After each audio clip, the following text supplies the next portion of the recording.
सबसे बड़ा अपराध शैली लोगों का था कि शुरू में क्योंकि लोग बाहर के थे और जो लोकल क्रिमिनल होता है तो अपना वो डर गया वो उधर से सपोर्ट से तो उसमें ये जो इन लोगों के घुसने का तरीका था और काउंटर कूद के दो लड़के को जो एकदम आगे तक काउंटर कूद। नमस्कार, न्यूज़ फॉर नेशन देख रहे हैं आप। मैं हूं अनिल।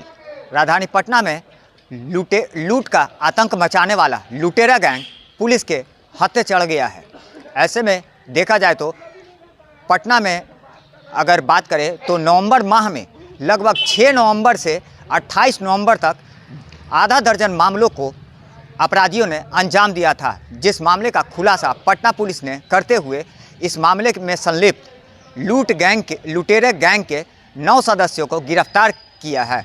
ऐसे में पूरी जानकारी देते हुए पटना एसएसपी मानवजीत सिंह ढिल्लों ने साफ तौर पे कहा है कि कहीं ना कहीं इन लुटेरों के गिरफ्तार होने से काफ़ी अपराधों पर अंकुश लगेगा। वहीं इन लुटेरों में अभी 4 ऐसे और भी शख्स हैं जो कि अपराधी फरार हैं, उनकी भी गिरफ्तारी जल्द से जल्द कर ली जाएगी। ऐसे में क्या कुछ कह रहे हैं पटना एसएसपी मानवजीत सिंह ढिल्लों, आइए सीधे सुनवाते हैं आपको। हम लोगों ने संवाददाता सम्मेलन यहाँ पे आयोजित किया है।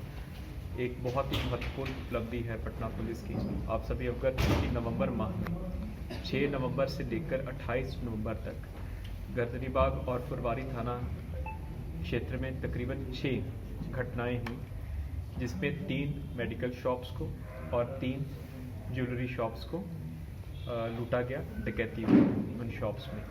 इसमें सबसे ज़्यादा चिंताजनक बात ये थी कि ये ग्रुप 6 तारीख को एक्टिवेट हुआ और हर दूसरे या तीसरे दिन एक ही अपराध शैली से घटनाओं को लगातार कारित कर रहा था और बैक टू बैक 6 घटनाएं सिर्फ 20 दिन के समय में इन लोगों ने कर दी थी। ये एक बहुत बड़ी चुनौती थी क्योंकि इसकी ग्रुप की फ्रीक्वेंसी बहुत ज़्यादा थी और जो हम लोगों को सीसीटीवी फुटेज वगैरह जो हम लोगों ने देखे थे, ये बहुत ही डेस्परेट तरीके से दुकानों के अंदर घुसता था और दुकानदारों की जो ओनर्स थे उनकी मारपीट करता था और फिर जो भी कैश होता था काउंटर में और ज्वेलरी है उसको लेके जाता था।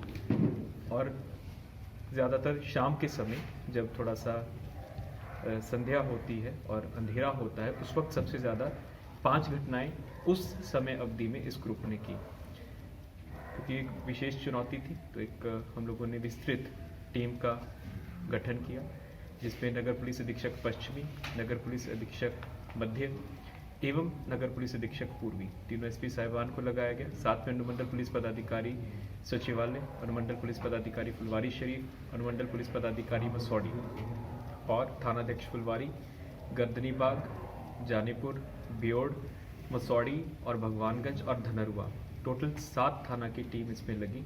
क्योंकि हम लोगों को जो भी क्लूज प्राप्त हुए थे तो एक चीज़ तो निश्चित थी कि एक ही ग्रुप है। जो भी हम लोग इनके सीसीटीवी फुटेज का एनालाइज करते थे तो इनके घुसने का तरीका, आने का तरीका और ओनर्स को कैप्चर करने का तरीका और फिर जाने का तरीका लगभग एक समान ही था। सिर्फ संख्या कम बढ़ती थी, कहीं पे 4 घुसते थे, कहीं पे 6 जा रहे थे। तो इसको हम लोगों ने बहुत ही विस्तृत और वैज्ञानिक ढंग से, जो हमारा सीसीटीवी का डायल 100 का टीम है और हमारे SIU का टीम है, स्पेशल इंटेलिजेंस यूनिट का टीम है, डेडिकेटेड रूप से उन्होंने सीसीटीवी फुटेज का एनालिसिस किया। ये लोग किस तरफ से आ रहे थे, किस तरफ से जा रहे थे, वहाँ से हम लोगों को कुछ इनिशियल क्लूज प्राप्त हुई।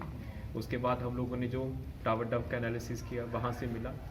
इससे हम लोगों को फोटोग्राफ्स डेवलप हुआ। अपने सूत्रों से हम लोगों ने धीरे धीरे फोटोग्राफ्स की पहचान करवाना शुरू किया। घटनाओं का सीसीटीवी फुटेज दुकानों का ही हम लोगों के पास उपलब्ध था।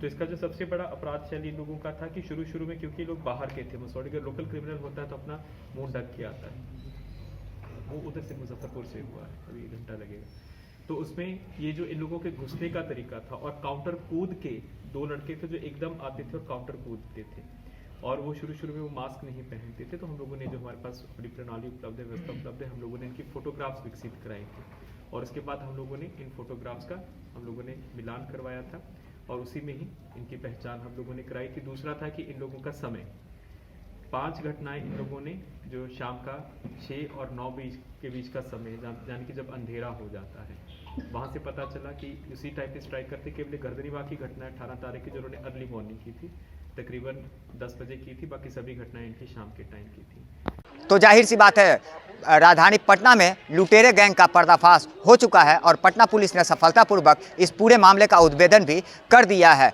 अगर बात करें हम तो कहीं ना कहीं लुटेरों के पास से